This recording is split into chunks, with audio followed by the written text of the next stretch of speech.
Amin'ny mpifaliana trany no hiarabana sy isaorana antsika rehetrarehetra mandrakariva, mitsidika sy manaraka ny fizarana izay atao eto amin'ny pejy zava-manahirana vehivavy.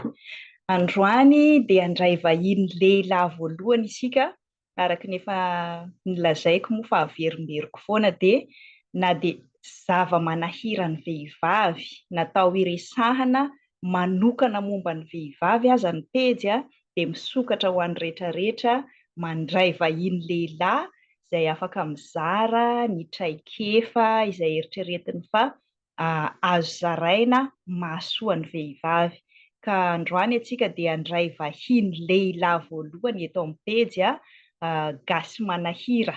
Tena anarana io fa tsy pseudo pastora moa izy fa hifantoka kokoa ny amin'ny maha teolojiana azy ny resaka izay ifampizarantsika eto amin'ny pejy androany.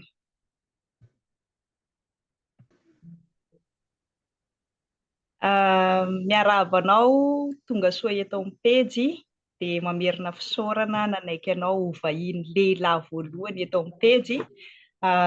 Afaka mba lazainao fohifohy ve ny mombanao alohan'ny hirosoantsika amin'ny fanontaniana? Saroto, pastora Gasy Manahira, pastora avy any Madagasikara fa mandalo aty Afrika Atsimo. Navita fianarana niveau master avy amin'ny faculté de théologie luthérana malagasy tany Madagasikara, ary rehefa nanomboka nahatsapa ny tsirariny nihatra amin'ny vehivavy, indrindra ny vehivavy eo amin'ny sehatry ny fiangonana, dia nanapa-kevitra handalina sy hianatra manokana momba ny teolojia na izay ambaran'ny baiboly na ny toeran'Andriamanitra sy ny toeran'ny vehivavy araka izay lazan'ny baiboly azy. Raha lazaina fomba hafa dia ny fitiavan'Andriamanitra manokana ny vehivavy. Zay ngamba. Mankasitraka indrindra tompoko, izay moa nisan'ny antony manokana tena maharesy lahatra sy isaorana anao manaiky ho vahinina eto amin'ny fandaharana. Azonao fintinina ve na lazainao azavaina amin'ny ankapobeny hoe inona avy ireo karazana fiheverana teolojika momba ny vehivavy, indrindra fa ireo izay mahatonga an'izany tsirariny lasa miatra amin'ny vehivavy izany? Raha vao hoe teolojia moa dia siansa, izany hoe fandinihana momba an'Andriamanitra na firesahana momba an'Andriamanitra, fiheverana momba an'Andriamanitra. Raha amin'ny fomba fiteny kristiana dia fianarana momba ny fanambaran-tenan'Andriamanitra, révélation de Dieu. Ka taty aorindrina dia tsy mijanona amina antsoina hoe teolojia ankapobeny fotsiny, izay mazana amin'ny resaka ny atao hoe teolojia systématique, izany hoe ny baiboly manontolo entina manazava lohahevitra anankiray. Fa misy koa ny atao hoe teolojia biblika, izay mijery akaiky kokoa an'ireo toko sy andininy miresaka lohahevitra anankiray, ary miezaka mamelabelatra azy ireny araka izay anazavan'ny mpanoratra azy sy resahan'ny mpanoratra azy tamin'ny fotoana nanoratana azy. Raha lazaina fomba azahoantsika zany dia misy contexte ireo soratra rehetra amin'ny baiboly, ka tsy azo atao rapadango, tsy azo atao rapadango. Manontany ianao hoe inona daholo ireo sehatra rehetra iresahana momba ny teolojia, indrindra izay mahakasika ny vehivavy na ny fiheverana maro samihafa ara-teolojika momba ny vehivavy. Mizara roa izy amin'ny manapaka kely. Afaka zavainao kely ve le rapadango moa? Nazara tsy mahazo an'le. Ny hoe rapadango, ny hoe rapadango dia mandraoka tsy mifidifidy, fa izay voaraoka rehetra dia atambatra amina zavatra anankiray. Ohatra, raha misy zany ataontsika hoe valala ao anaty harona anankiray dia raofina tsy safidianana, kanefa raha olona mijery tsara dia misy karazany maro ny valala, fa tsy voatery hitovy izy, ka na dia samy valala aza ny anarany dia azo atao tsara manavaka azy hoe ity valala tahaka an'izao na ity valala tahaka an'izao. Ny rapadango koa dia ilazana zavatra anankiray na fomba fiteny anankiray izay tsy mijery amin'ny antsipiriana. Ohatra hoe misy zaza miady anankitelo dia tsy manontany ianao hoe iza no nanenina, fa tonga dia kapohanao miaraka izy rehetra. Rapadango zay. Raha atao hoe sakafo izy, misy karazana sakafo dia mampisakafo olona 20 ianao dia tsy manontany akory ianao hoe inona no mety amin'ireo olona reto na inona no tsy mety amin'ny tsirairay fa tonga dia asainao sakafo anio sakafo mitovy io daholo ny olona kanefa mety misy olona tsy tia hena, mety misy olona tsy tia masira sy ny sisa sy ny sisa. Rapadango ilazana an'izay. Ka amin'ny baiboly koa dia misy fomba fijery izay manao rapadango ataony teolojiana hatrinely. Anankiray amin'izany ohatra nilazana hoe ny fomba fitenin'ny Paoly hoe rehefa Eva no foronina voalohany, azafady Adama no foronina voalohany, Eva no foronina faharoa, dia tsy azo atao mihitsy ny mampitovy any Adama amin'ny Eva. Dia ilay hoe mitovy amin'izay fotoana izay olana be satria ho an'ny zareo izay miezaka mampitovy ny lahy amin'ny vavy amin'ny lafiny fananahana ka mahatonga ny hoe afaka miova ho lehilahy ny vehivavy ho lehilahy, loza zay ho antsika kristiana. Fa any amin'ilay hoe mitovy eo amin'ilay hoe samy olombelona, samy zanak'Andriamanitra, samy mandova fiainana mandrakizay, samy mpanota, samy ilana famelan-keloka, any no idiran'ilay ady hevitra. Ka ialany ry zareo mpanao rapadango izay resaka izay fa mirona fotsiny izy amin'ny hoe rehefa izao no tenenin'ny Paoly dia tokony harahana arabakiteny hoe ny lahy no lohan'ny vavy. Dia rehefa mandinika ny teny hoe lohany ohatra isika dia samy manana ny heviny iray. Androana loharano ilay izy, androana fihaviana, anondroana fahamboniana. Dia ilay fahamboniana ihany tsinirian'ireo mpanao rapadango. Zany hoe lasa lazainy fa manana grady voninahitra toerana ambony noho ny vehivavy eo anatrehan'Andriamanitra ny lehilahy. Izay rapadango izay manimba izay. Indrindra moa raha lazana fomba hafa ilay mandray arabakiteny ka tsy mamaky ny teksta amin'ny konteksta itenenana azy. Iverenantsika ilay fanontaniana amin'izay hoe inona daholo ireo karazana teolojia voizina mahakasika ny vehivavy indrindra. Mizara roa izy amin'ny ankapobeny. Dia ireo mivohy ny fifamenoana complémentariste sy ireo mivohy ny fahasamihafana tanteraka. Ireo izay mivohy ny fifamenoana dia manana ny heviny manokana. Ireo izay mivohy ny fahasamihafana dia manana ny heviny manokana. Mivohy ny hierarchie na ny fahambonian'ny lehilahy raha ampilaharina amin'ny vehivavy kokoa, ireo izay mivohy ny fahasamihafana. Amin'izay fotoana izay dia apetrany ho toy ny fananan'ny lehilahy ny vehivavy. Ka izay tian'ny lehilahy hatao aminy, tsy mahazo manao zavatra raha tsy miera amin'ny lehilahy, tsy mahazo manapa-kevitra, tsy mahazo mitarika, tsy mahazo mampidibola, tsy mahazo miasa, tsy mahazo zavatra isan-karazany. Fa amin'ireo izay milaza hoe manana ilay fifamenoana izy dia mametraka tsara hoe ny lehilahy mijanona ho lehilahy, ny vehivavy mijanona ho vehivavy, fa kosa tena samy zanak'Andriamanitra izy ireo, tena samby lavo tamin'ny fahotana taranaka Adama izy, samy mila famonjena izy, mila famelan-keloka izy, ka tsy misy hoe masina kokoa, madio kokoa, marina kokoa na metimety kokoa, fa tena manana ny natiora mahampanota 100% izy ary samy mila famelan-keloka 100%. Amin'izay fotoana izay dia tsy mipetraka intsony ireo karazana laharam-boninahitra hierarchie izay narahana teo amin'ny fomba mampanao ara-dritoaly izay nataon'Andriamanitra manokana ho an'ny zanak'Israely.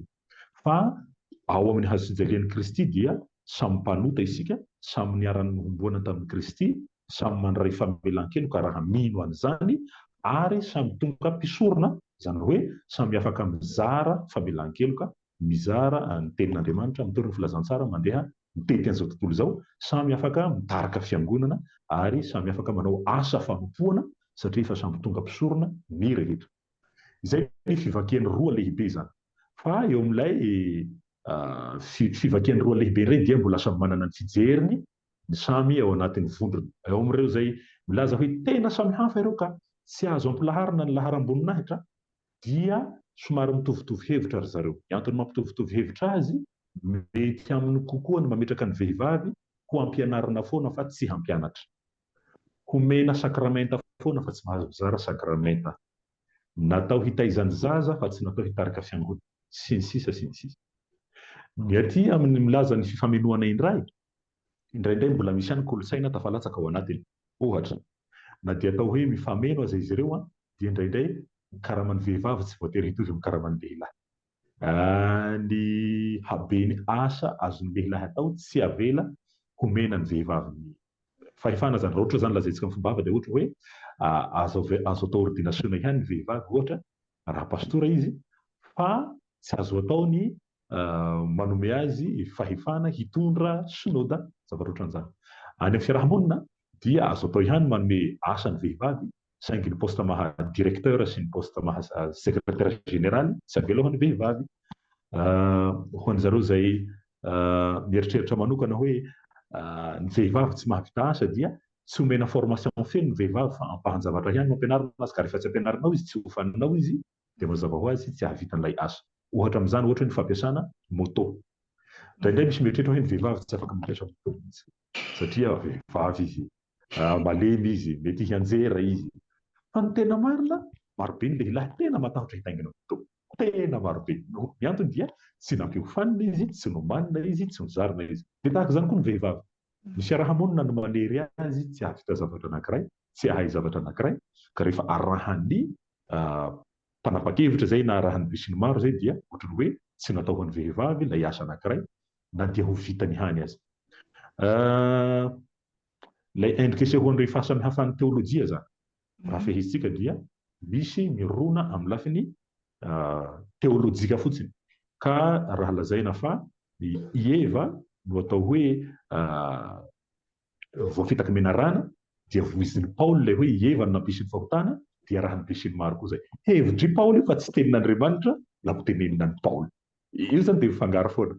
Ka ho an'zareo mpanao rapadango tsy miraharaha izy fa rehefa voasoratra Paoly dia tenin'Andriamanitra foana.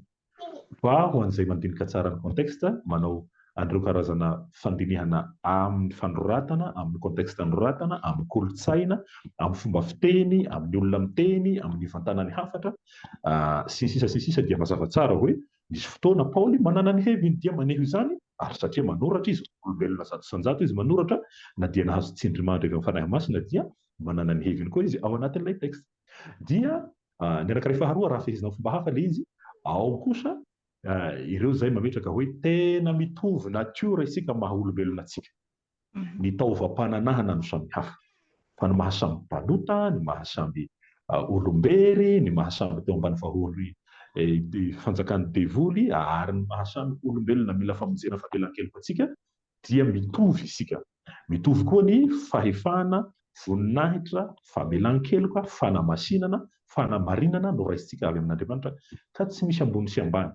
Fa raha tena samy mpanota zato isan-jato dia samy tonga zanak'Andriamanitra zato isan-jato, noho izany samy mpandova ny lanitra zato isan-jato. Ka raha izay fanompoana mandalo eto an-tany no hamerana ny mahazanak'Andriamanitra feno ny vehivavy, na sanatrian'izany ireo ritoaly ara-pivavahana teo amin'ny testamenta taloha no entina indray hanamarinana na handisona ny vehivavy anankiray tarika ara-pivavahana, na hilazana fa maloto kokoa ny vehivavy, ohatra ny hilazana hoe raha ka mampaloto ny vehivavy sy ny raha ihany no mampaloto fa ny ao anatintsika mihitsy no mampaloto antsika, ary tsy izay raha mivoaka ety ivelany no hamaritana hoe madio anatrehan'i Jesosy ny olona anankiray na maloto anatrehan'i Jesosy ny olona anankiray. Fa raha samy mijangajanga na lehilahy na vehivavy dia samy mahavery ny fijangajangana, fa tsy hoe ny vehivavy satria misy raha mivoaka aminy dia ho lazaina hoe ho very alohan'ny lehilahy. Noho izany dia azo lazaina hoe misy fomba fijery tsy mitovy zany eo amin'ny mpanao rapadango sy eo amin'ny mpanao fandinihana akaiky ny contexte. Ho anay manokana maharisy lahatra anay ny manao teolojia biblika, mijery amin'ny antsipirihany ireo voambolana, mijery akaiky ny contexte itenenana, ary manavaka tsara hoe aiza Andriamanitra no miteny ary aiza Paoly no miteny. Fa ny tena ambony indrindra dia izao, eo amin'ny hazo fijalian'i Kristy dia samy niara-mahomboana tamin'i Kristy ny olombelona rehetra na lahy na vavy, ary samy niara-mandray famelan-keloka, samy tonga zanak'Andriamanitra. Rehefa nitsangana tamin'ny maty Kristy, tsy nanavaka izy na lahy na vavy fa nirahiny hitondra ny filazantsara ny olona rehetra, nirahiny hizara famelan-keloka, ary nirahiny hanao ny asany na lahy na vavy. Fa ny voambolana ampiasain'i Jesosy tsy manavaka hoe ny lehilahy ihany no irahina, fa ny vehivavy koa dia tena nomena fahefana fiteny. Mankasitraka indrindra aby ianao fa tena nahazo réflexion lalina indrindra tsika samy teolojiana ao anatin'ilay resaka. Ahoana ary ny nandray tenin'Andriamanitra anankiray moa zany ianao teo, indrindra ilay tenin'ny Paoly ny amin'ny hoe Adama no foronina voalohany, no ny Eva misy contexte manokana iny mazava ho azy araka ny efa nolazainao, Fa isan'ny tena hoe voiziny maro koa izany sy resahana hoe maninona ary tsy nisy vehivavy ny apôstôly 12 niaraka tamin'i Jesosy fa nataony lehilahy daholo.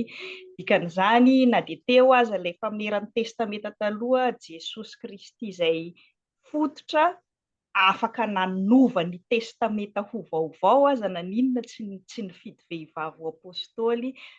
Mety misy valiteny spontané moa ilay fanontaniana, mety misy valiteny azonao menan'izay argument isan'ny matanjaka indrindra hoentiny mbola manohy ny hierarchie mahambany ny vehivavy izay ve io fisafidianan'i Jesosy manokana ny apôstôly ho lehilahy io? Tsindriana manokana aloha fa 12 ny apôstôly. 12 ny apôstôly. Ary ireo ny heverina ho mafana fo indrindra amin'ny apôstôly no namadika an'i Jesosy.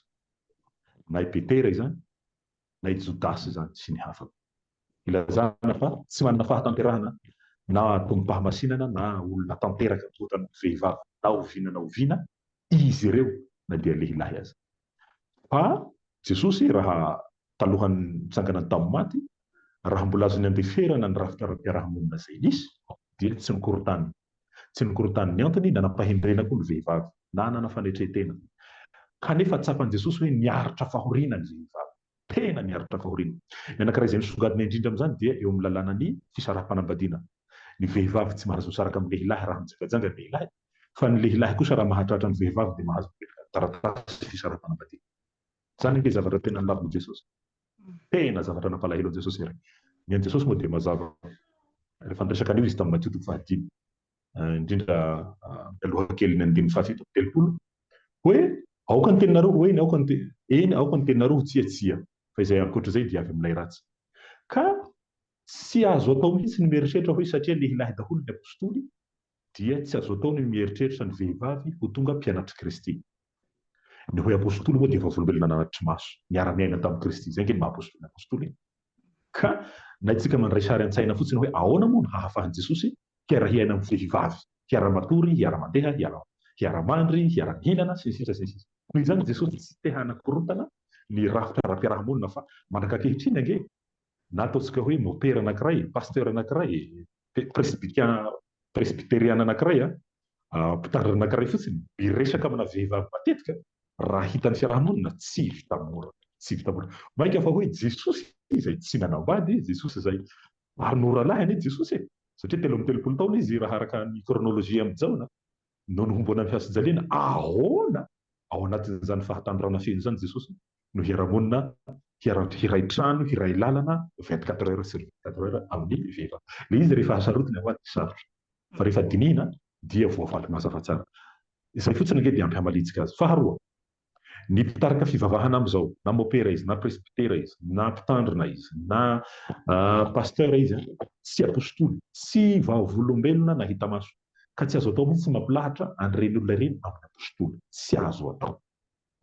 Noho izany dia tsy azo tsika eritreretina hoe ny asan'ny apôstôly dia azon'ny pasteur anankiray tanterahina feno. Ialantsika anaty farangisosona ireo olona mihevitra ny tenan'ny apôstôly isan-karazany toy ny nanarana apôstôly ireo mety hafa ny famaritana zareo ny atao apôstôly.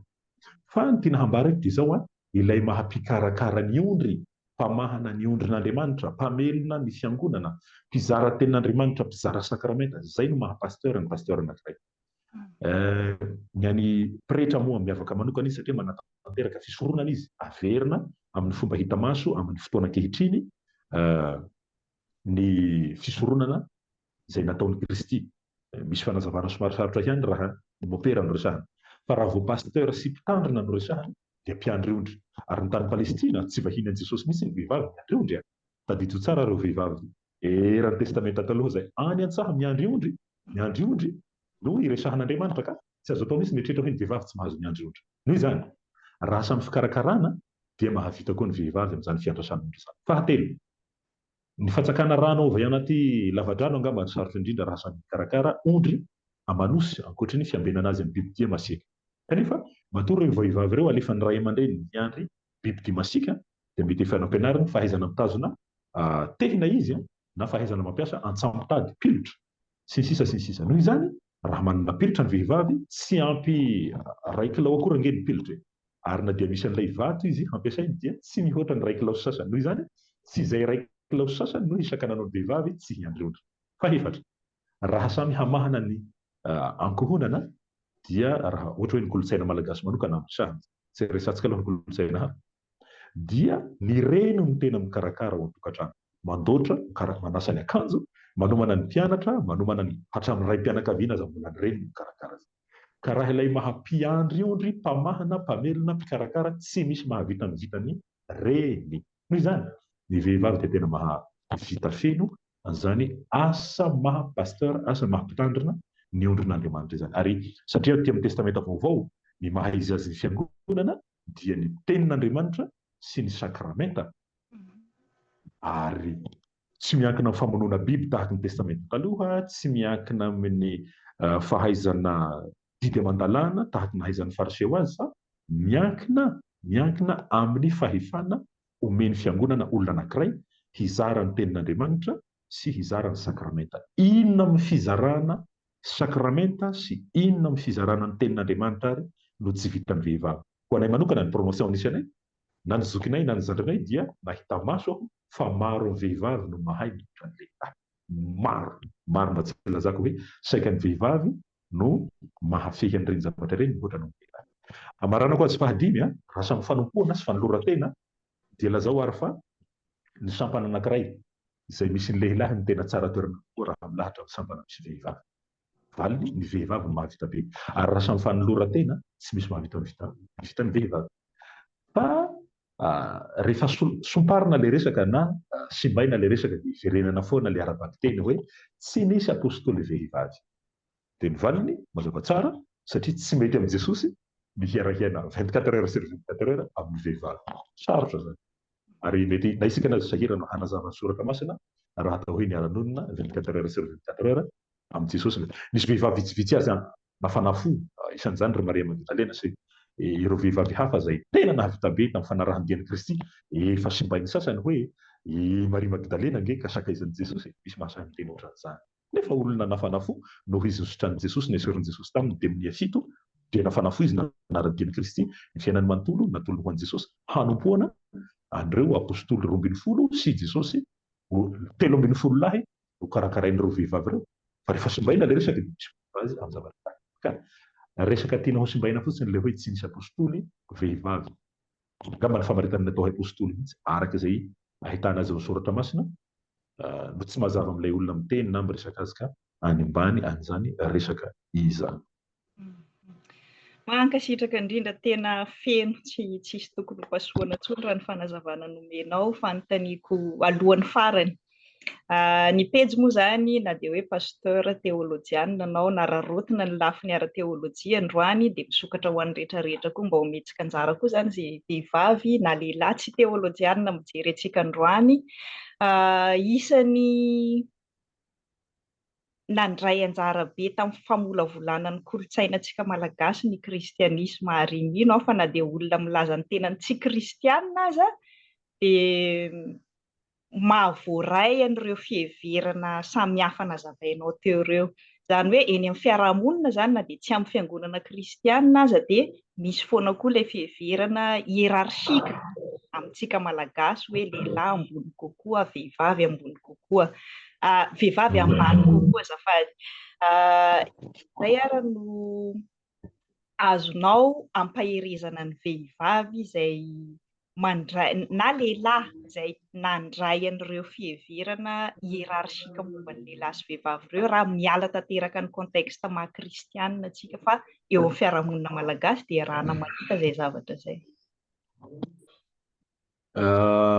Le izy misy zavatra ny olana moa antsika malagasy tsy voasoratra ny ankamaroany tantarantsika, dia lasa sarotra ny miady hevitra amin'ny tontolo historika indrindra ny kolotsaina, satria ny kolotsaina nisy zavatra natomboka dia ny fandovana, zay nge natao hoe kolotsaina.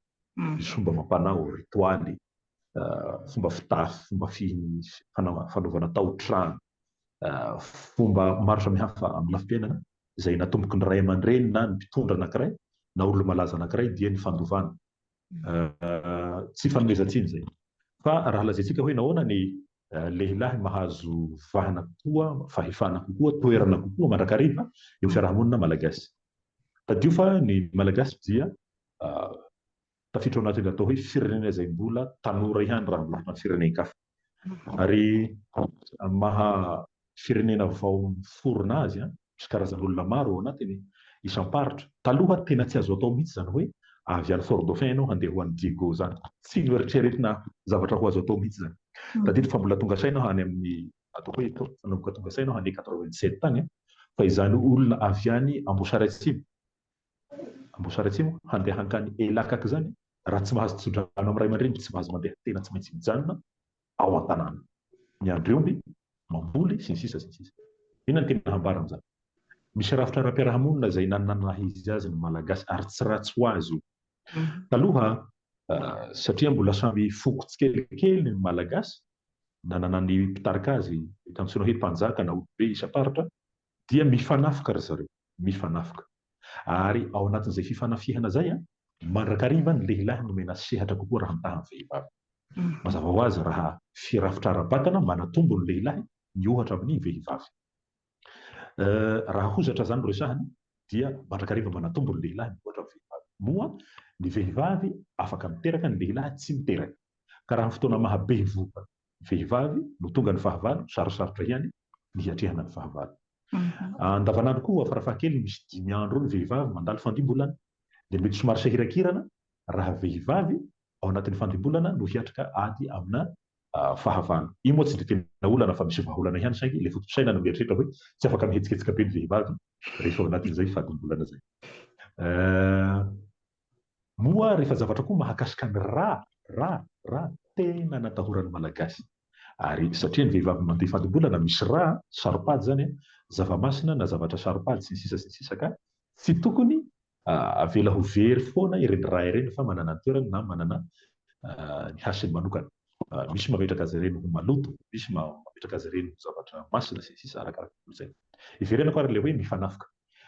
Rehefa andeha hanafika ary dia ny lehilahy rehetra no mirohotra mankany amin'ny toerana izay iadiana na mandeha mankany amin'ilay tanàna ho tafihina na miatrika ny fahavalo rehefa tonga ny fahavalo hanafika tanàna anankiray.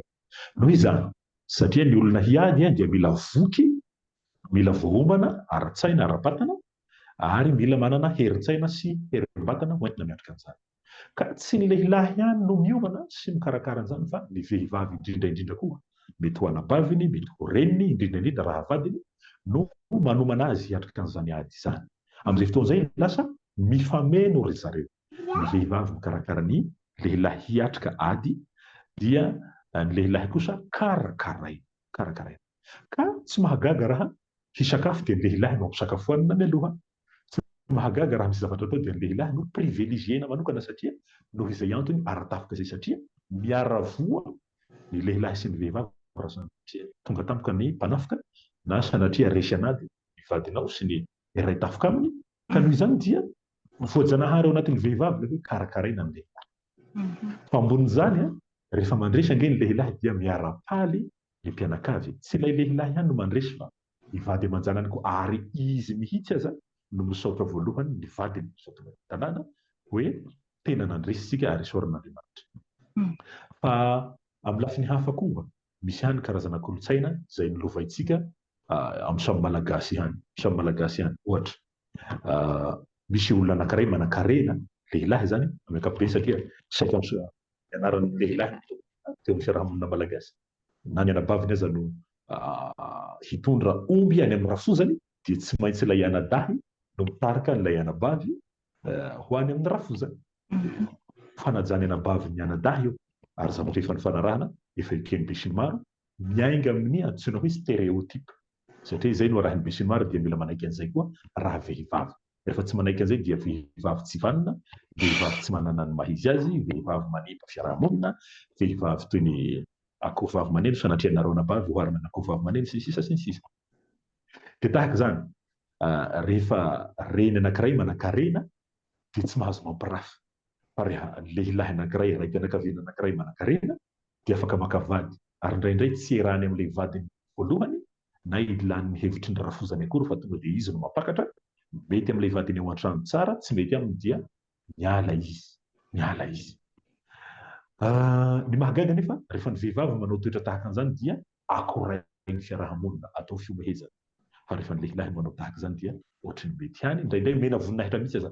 Amin'ny faritra sasany dia anaovana fety be mihitsy izany lehilahy mba havita mampakabany mihoatra ny ray izany, 2, 3, 4 ny sasany. Za mbola nahita maso an'izany lehilahy mampirafy, mampiray tanàna ny vadiny, dia samy manana ny tranony ao amin'ilay tanàna anankiray. Ny record hitako dia 4 ambin'ny folo. Fa rehefa ny vehivavy no manambady mihoatra ny anankiroa mba mitady ny fahatelony, avy hatrany dia tena latsaina na ny anadahiny menatra, ny ray ny menatra, ny mpiray-tanàna sisa.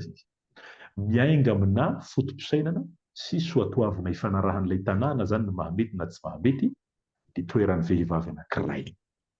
Fahatelo, haka ohatra hafa sika eo amin'ny fisakafoanana. Rehefa misakafo dia ny ankamaroany kolontsaina dia ny lehilahy foana no omena tsaratsara amin'ny laoka, omena bebe ao anaty vilia, omena ny lohanina, omena ny vody akoho sy ny sisa. Indray mandeha aza nisy fianakaviana tsy lavitra ahy, reniny mbola velona dia isy zanany no mihinana ny vody akoho. Ka rehefa mba niteny azy ilay reniny hoe zany reninao ka ahoana ianao no hihinana vody akoho, dia izy hoe zaho zanako lehilahy be, ka ahoana ianao nihinana vody akoho. Sana hoe ahoana moa ny hilaharanao amin'ny reninao raha ohatra ka tena natoka saina ianao, reninao no tokony hajainao fa nahitanao masoandro. Fa noho ilay rafitra ara-piarahamonina izay mametraka ny lehilahy ho ambony foana, dia nieritreritra ity raim-pianakaviana ity fa efa manana fahefana, voninahitra sy toerana manokana mihoatra noho ilay reniny izay teraka azy. Fa ihay manokana tsy azo ekena zavatra tahaka, tsy azo ekena. Reninao mitondra anao am-bohoka, na mpinono anao, na melona anao, nikarakara anao, ka rehefa olon-dehibe ianao dia ianao indray no lasa ray aman-dreny, ianao indray no lasa olon-dehibe mihoatra azy, hanam-pahefana, hanam-boninahitra mihoatra noho izy. Sanatra izany. Ka hoy isika hoe ahoana ny valiteny fampaherezana ho betsika n'ireo izay tsy voatery hiresaka baiboly na handinika soratra masina, dia izao miainga amin'ny fampianarana sy fanabeazana. Fampahatsiahivana ho anay mpitondra fiangonana manokana ohatra dia manana andraikitra zahay hiteny an'izany tsy rariny injustice mihanatra amin'ny vehivavy izany. Anjaranay koa no mampahatsiaro ny lehilahy namanay hoe andao isika hipetraka amin'ny rariny sy ny hitsiny, hanaja ny vehivavy, hanome voninahitra azy, hiala an'ireo kolontsaina sy mba mampanao izay hita fa tsy voatery hipetraka amin'ny tokony ho izy fa zavatra ny foronina sy zavatra ny fanarahana fotsiny. So ohatra tompoko tena mazavana ho an'ny kristianina, tsy ho an'ny kristianina indrindra ho an'ny vehivavy malagasy, inona ary no hafatra fampaherezana atolotra ho an'ny vehivavy malagasy izay ataontsika hoe miaina ao anatin'izay injustice izay raha eo amin'ny fiarahamonina na ao an-tokantrano na amin'ny sehatra ny asa na izay tontolo misy azy? Voalohany, famporosihan'ny vehivavy dia mianara, na efa lehibe aza dia mianara hampitomboy ny fahalalana. Rehefa manam-pahalalana ianao dia afaka miaro ny tenanao, afaka miady amin'ny tsy rariny, afaka maneho hevitra maro lafy. Ka natao hoe manana ny maha izy azy ny toeran'ny kolontsaina sy ny soatoavina amin'ny kolontsaina misy ianao. Rehefa manam-pahalalana ianao dia manana hevitra hanazavanao ny mahamety sy ny tsy mahamety, ny tradisiona sy ny kolontsaina anankiray. Eo amin'ny sehatry ny asa dia tsy misaraka amin'izay fianarana izay. Arakaraky ny fahalalana, arakaraky ny diploma nananao no mahasarotra ny hanambaniana anao. Satria na hoe ilanao haingana na dia atao hoe misy aza ny fiheverana fa ny vehivavy dia natao hoentiny. Rehefa manam-pahaizana ianao dia ny fahaizanao iny mametraka anao amin'ny toeranao. Rehefa manana traikefa ianao dia ny traikefanao iny tsy azon'izaniza isorina aminao. Ary satria ao anatin'ny saina sy ao anatin'ny fo ireny zavatra ireny dia tsy azon'olona soparina raha tsy sanatria nga ny ainao mihitsy no alatsaka. Eo amin'ny sehatry ny tokantrano, tsy ratsy ny manaja lehilahy ary amporosihina ny vehivavy hanaja ny vadiny, hametraka ny toerany ny zanany lahitra. Fa izao kosa tandremo ny fitiavana diso toerana. Fitiavana diso toerana dia ilay hoe tsy mahasahy hifandamina, hifandrindra amin'ny vadinao akory ianao fa dia manaiky tontolo fotsiny, manao rapa-damba, menatra fiarahamonina, matahotra tsy homena vola, matahotra mitahotra isora. Ny fomba hialanao mitahotra dia ny fampitomboana fahalalana, ny fanarahana vaovao, ny fifampiresahana amin'ny olona manam-pahaizana, ny fandinihanao, ny fiainanao andavanandro antsipirihany, soraty ireo zavatra hitanao mety sy ireo zavatra hitanao tsy mety dia karohy ny valiny. Tena manaova Zay azo atao. Tsy voatery ho manam-pahaizana hoe hianatra amin'ny université ambony, fa na dia tsotsotra za amin'izao efa maro ny sehatra ahafahana miady hevitra. Ohatra na amin'ny Facebook fotsiny zao tsika dia efa afaka mifanakala. Dia azo misalasala miresaka amin'ireo olona izay misokatra aminao, ireo olona izay afaka manoro hevitra anao, indrindra na dia atao hoe fanontaniana adaladala aza menatra, esory ny henatra, esory ny tahotra, fa apetraho amin'ny toerany ny maha izy azy anao. Tsika olombelona dia nomen'Andriamanitra saina, nomen'Andriamanitra safidy malalaka, nomen'Andriamanitra fanapahan-kevitra izay tsy voatery hidiran'izaniza raha tsy anao indray no manome ny tenanao ho fehezin'ny olona, ho ambanimbanian'olona, ho andevozin'olona ho an'ny sasany no ny tahotra. Fahefatra ho an'ireo izay ao anaty tokantrano ihany, raha azo atao, raha mbola azo atao dia mizaha manangana fidiram-bola manokana hanampiana ny vadinao. Fa rehefa samy mampidi-bola dia moramora kokoa ny hisian'ny fifanajana. Raha tsy maintsy hijanona ho mpikarakara tokantrano ianao dia reseho lahatra tsara ny vadinao, hahalala ny mahazava-dehibe izany atao hoe femme de ménage izany. Indraindray rehefa atao hoe femme de ménage, mpikarakara tokantrano, dia toy ny olona tsy manana asa, tsy manana ny maha izy azy, tsy manana toerana. Kanefa ny kolontsaina rehetra eran-tany dia manaiky fa raha misy lehilahy anankiray manana ny maha izy azy dia satria nanana vady azo antoka fa nolontsaina hendry sy niara-dia niara-miaritra ary taporisika azy ho amin'ny fahombiazana kokoa izany vehivavy izany. Noho izany dia atao izay hahatsapana vadinao, tsy olom-paona ianao na sanatrian'izany toy ny mpanampy na olona natao velomina fotsiny, fa tena mifameno ianareo vady, mifanohana ianareo dia mifanome voninahitra hatramin'ny farany. Ny farany dia izao, miezaha mamaky boky raha mbola azo atao. Mamaky boky, ny famakiana boky dia manampy anao hahalala zavatra marobe. Farafahakeliny na dictionnaire fotsiny aza mamakinao dia diniho ary atao izay hahalalanao ireo zavatra manahirana anareo vehivavy, dia rehefa avy eo sokafy ny ady hevitra, angataho ny manam-pahaizana ifampizara aminao, angataho ny sehatra rehetra misy anao, ifanakalo hevitra aminao. Izay angamba no mba fampaherezana sy famporosiana azo atao ho an'ny vehivavy. Ny tena marana koa azy, ho antsika vehivavy kristiana, ho anareo moa izany fa za tsy vehivavy, ho anareo vehivavy kristiana dia apetraho amin'Andriamanitra ny fiainana. Ary angatahon'Andriamanitra mba hisiany fampanjakana ny rariny sy ny hitsiny. Fa maro loatra ireo fampahoriana mianjady aminareo vehivavy, indrindra fampahoriana tsy ataon'olona lavitra, fa ny vadinao, ny mparetam-ponao lehilahy, ny mpampiasanao lehilahy, ary ireo olona mpiara-mianatra aminao lehilahy. Tsy olona lavitra fa olona akaiky anao ihany no manitsakitsaka sy tsy miraharaha ny maha izy azy anao, indrindra ny mahazanak'Andriamanitra anao. Eto mivavaka, ary rehefa avy mivavaka dia mila action, mila miresaka, mila miteny, mila miady hevitra, ampahindrena.